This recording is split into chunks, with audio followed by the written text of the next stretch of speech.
Continuamos hoy, amigo oyente, nuestro recorrido por el libro de Miqueas que iniciamos en nuestro programa anterior. Hemos presentado ya la introducción a esta profecía de Miqueas, un profeta maravilloso, digamos de paso. Su libro es lo que consideramos un mini Isaías. Miqueas era más joven que Isaías, pero era su contemporáneo. Encontramos que aunque él vino del reino del sur, su profecía principalmente es dirigida hacia el reino del norte, especialmente los primeros capítulos. Y vamos a ver algo de esto hoy. Si usted tiene su Biblia a mano, le invitamos a que busque el primer capítulo de Miqueas, versículo 2. Estamos en una sección que llamamos ¿Qué Dios como tú en proclamar el juicio futuro por los pecados pasados? Ahora, este pequeño libro ha sido, según pensamos nosotros, mal representado cuando se dice que es nada más que un libro de juicio. Eso es totalmente inexacto, porque hay mucho más que juicio en este libro.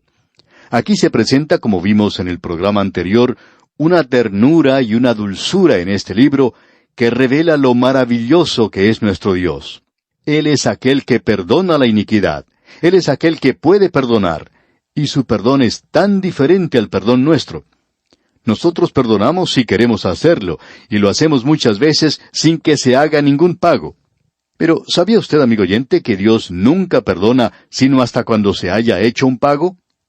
Amigo oyente, la razón por la cual Él puede perdonar su pecado y el mío es porque el pago por esos pecados ya ha sido hecho. Esa es la base para el perdón de Dios. Él no perdona arbitrariamente. Él es un Dios santo. Y como Dios santo, Él perdona en base a su ternura y su amor al entregar a su Hijo a morir en la cruz por nosotros. Uno no puede tener una vista más maravillosa de Dios de la que encontramos aquí en este pequeño libro. Ahora usted debe recordar que nos encontramos en el Antiguo Testamento. Recuerde, amigo oyente, que los que critican han dicho que el Dios del Antiguo Testamento es un Dios brutal y cruel, que el Dios del Antiguo Testamento no es un Dios de misericordia, que todo es juicio. Bueno, hay mucho juicio aquí al comienzo, pero también debemos indicar que hay mucho juicio en el Nuevo Testamento, y le podemos decir que en realidad hay más en el Nuevo Testamento que en el Antiguo Testamento. El Antiguo Testamento no desarrolla la doctrina del infierno. Uno tiene que entrar al Nuevo Testamento para encontrar eso. ¿Sabía usted quién desarrolló eso?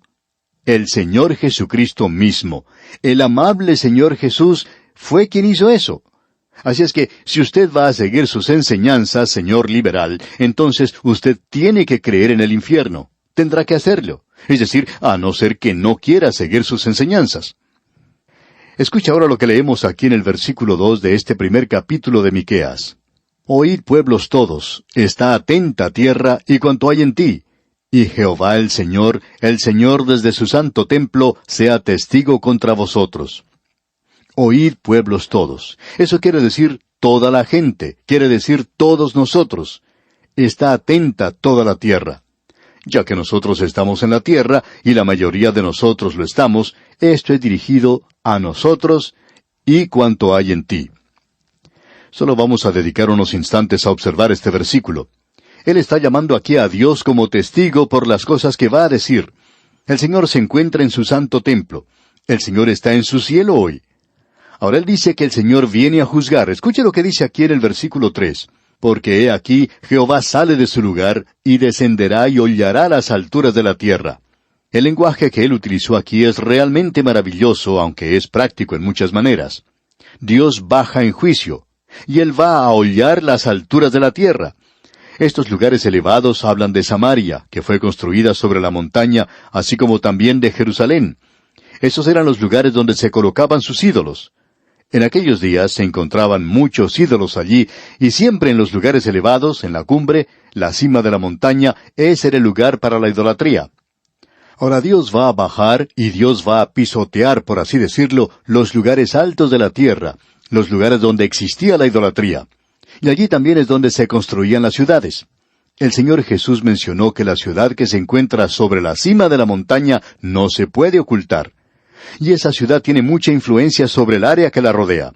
La influencia de una ciudad siempre ha sido muy grande. Y también, cuando es el sitio donde está el gobierno, pues tiene mucha influencia sobre esa región, y a veces también hasta sobre todo el mundo. Ahora, eso ha sido cierto de muchas grandes ciudades en el pasado y también en el presente. y también son centros donde hay mucho pecado, digamos de paso. Y esa es la razón por la cual Dios los va a juzgar.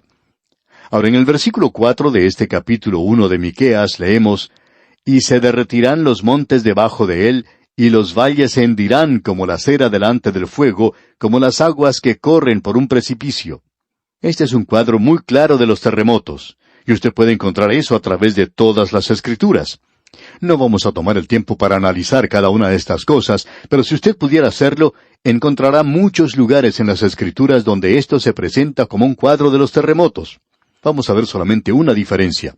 Se encuentra allá en el libro de los Salmos. Esta forma retórica de expresarse se puede encontrar en la palabra de Dios, comenzando con el capítulo 5 del libro de Jueces, versículo 4, y continúa hasta el capítulo 3, versículo 5 de Habacuc. Isaías utiliza este lenguaje retórico y también lo vemos en muchos de los salmos. Vamos a ver ahora el Salmo 18 y leeremos los versículos 7 al 10. Escuche lo que dice aquí. «La tierra fue conmovida y tembló. Se conmovieron los cimientos de los montes y se estremecieron porque se indignó él. Humo salió de su nariz y de su boca fuego consumidor, carbones fueron por él encendidos. Inclinó los cielos y descendió, y había densas tinieblas debajo de sus pies, cabalgó sobre un querubín y voló sobre las alas del viento». Ahora lo que tenemos aquí es el cuadro de un terremoto, de un volcán. Esto nos presenta este asunto de la naturaleza, de si la naturaleza es ciega, o como uno puede ver en propagandas de la madre naturaleza, que uno no debe descuidarse con la madre naturaleza. Pues bien, amigo oyente, la madre naturaleza no existe, solamente existe en la televisión. Es Dios quien controla la naturaleza hoy. Los terremotos y los volcanes todo el tiempo son controlados por Dios mismo, y Dios utiliza los terremotos como juicio. Quizá en algunos lugares de este mundo estamos enviando un reto a Dios al construir edificios muy grandes en zonas donde sabemos que existe la posibilidad de terremotos. Antes, la gente no construía edificios tan altos. Quizá el más alto podía ser un edificio de 12 o 13 pisos, pero ahora los construyen de 60 y más. Y estos edificios pueden caerse. Y creemos en el castigo, en el juicio de Dios. Él es quien juzga a las naciones y juzga a la gente. Y aquí tenemos una advertencia. A veces la gente no escucha, no presta atención a lo que Dios está diciendo. Entonces se presentan los castigos de Él en formas que nosotros no comprendemos muy bien. Puede ser una depresión económica, como puede ser una tormenta de polvo. Pero la gente no escucha, y estamos seguros de que estas cosas son juicio, son castigo de Dios, pero la gente no le escucha. Luego podemos mencionar también las guerras mundiales. Hay muchas naciones que aún no se han recuperado de esto, pero lo que debemos recalcar es que Dios aún está actuando en los asuntos de este mundo. Y Dios es quien aún juzga y baja esta tierra. Este lenguaje aquí es muy figurado, por cierto, pero es algo realmente tremendo.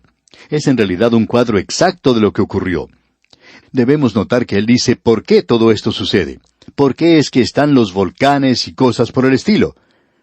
Cuando uno visita Turquía en el presente, especialmente en la zona costera, la zona occidental, uno puede observar estas grandes ciudades como Éfeso y Pérgamo, que en una época eran el corazón mismo del Imperio Romano, grandes ciudades. ¿Y qué son hoy? Solamente ruinas. ¿Por qué es que no hay una gran concentración de gente allí? ¿Por qué son ciudades pequeñas nada más en esa zona? Bueno, alguien puede responder porque es zona de terremotos. Y usted tiene razón. Es interesante notar que el hombre siempre ha ido a territorio de terremotos, y no son pocos los que van a vivir en esas zonas. Lo mismo ocurría con el Imperio Romano. Las grandes poblaciones del Imperio Romano se encontraban en lo que ahora es la Turquía moderna. Usted puede ver lo que les ocurrió a ellos, y qué ocurrió con estas ciudades. Los historiadores nos informan que un terremoto destruyó estas ciudades y causó que las personas huyeran de esa zona. Es el juicio de Dios, y Dios deja muy en claro que fue Él quien juzgó al Imperio Romano. Debemos decir aquí que Dios habla con claridad en el libro de Miqueas en cuanto a su juicio. Ahora, en el versículo 5 de este primer capítulo dice, «Todo esto por la rebelión de Jacob y por los pecados de la casa de Israel». ¿Cuál es la rebelión de Jacob? ¿No es Samaria? ¿Y cuáles son los lugares altos de Judá? ¿No es Jerusalén? En la primera parte de este versículo se indica que está hablando a los dos reinos y a sus capitales, Samaria en Israel, Jerusalén en Judá. Jerusalén era el lugar donde ellos debían ir a adorar.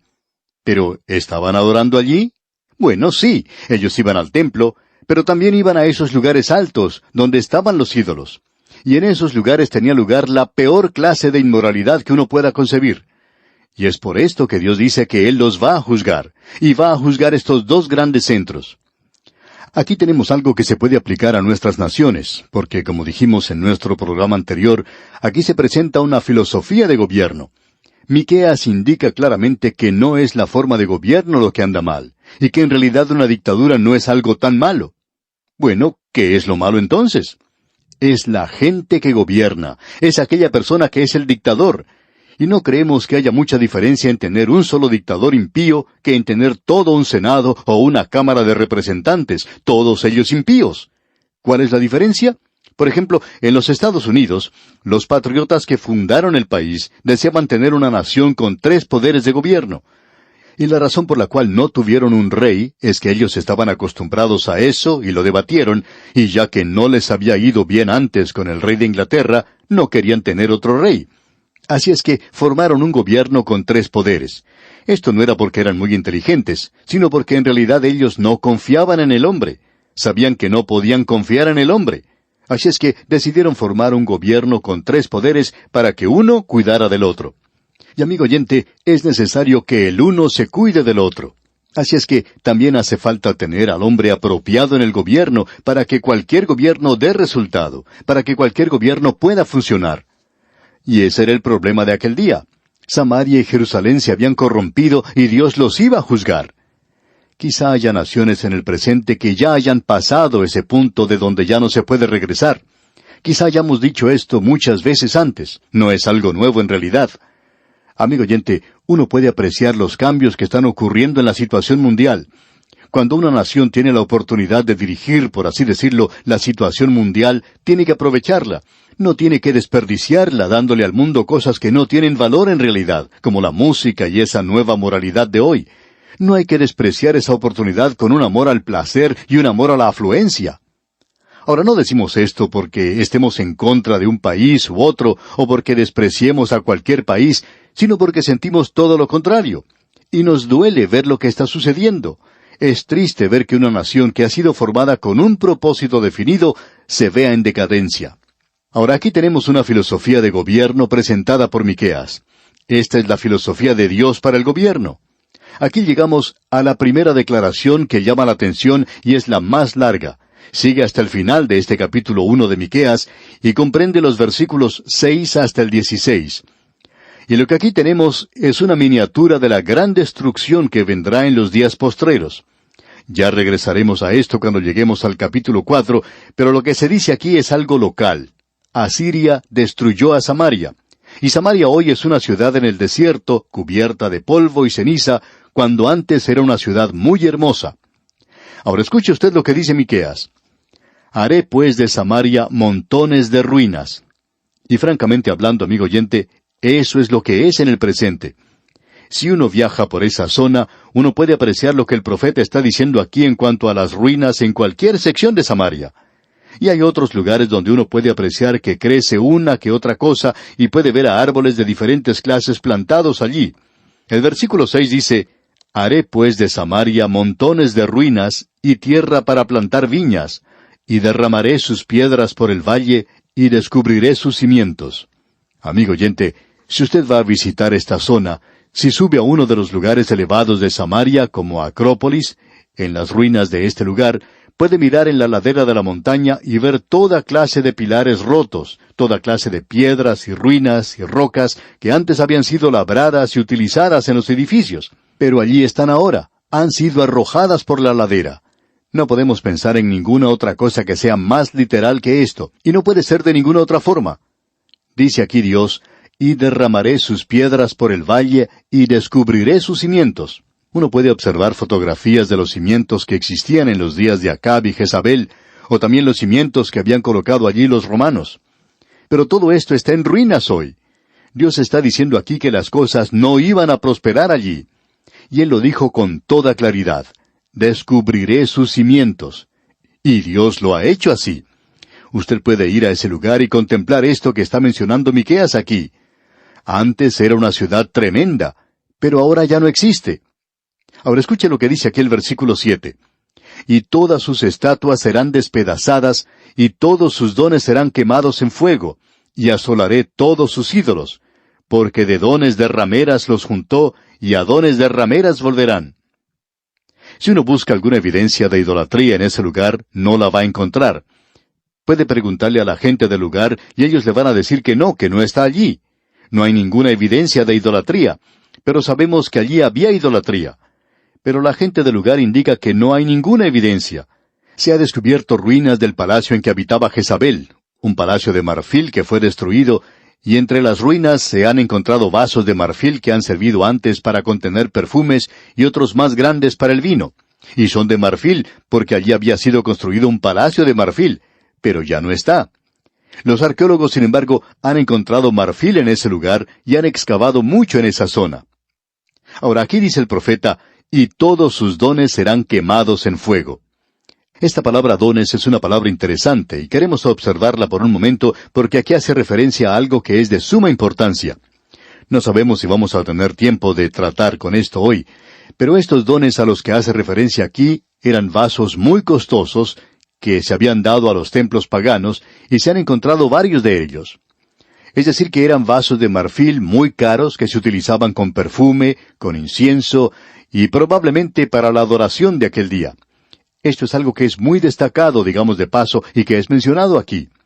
Y luego él dice, y asolaré todos sus ídolos, porque de dones de rameras los juntó, y a dones de rameras volverán. Estas cosas van a volver, y serán utilizadas para el pecado otra vez. Y eso ocurrió aparentemente en la época de los romanos. Fue Herodes quien reedificó esa ciudad, y le gustó mucho porque era un lugar muy hermoso para vivir. Pero ese lugar también ha sido destruido. O sea que ese era el pecado principal, y él menciona aquí el sexo. Esto era lo que ocupaba el primer lugar. Y él va a mencionar otras cosas, pero vamos a tener que esperar hasta nuestro próximo programa, Dios mediante, para poder considerarlas. Mientras tanto, amigo oyente, le recomendamos leer todo el capítulo 1 de la profecía de Miqueas para estar más al tanto de lo que consideraremos en nuestro próximo estudio. Es nuestra oración que el Señor derrame sobre usted sus ricas bendiciones.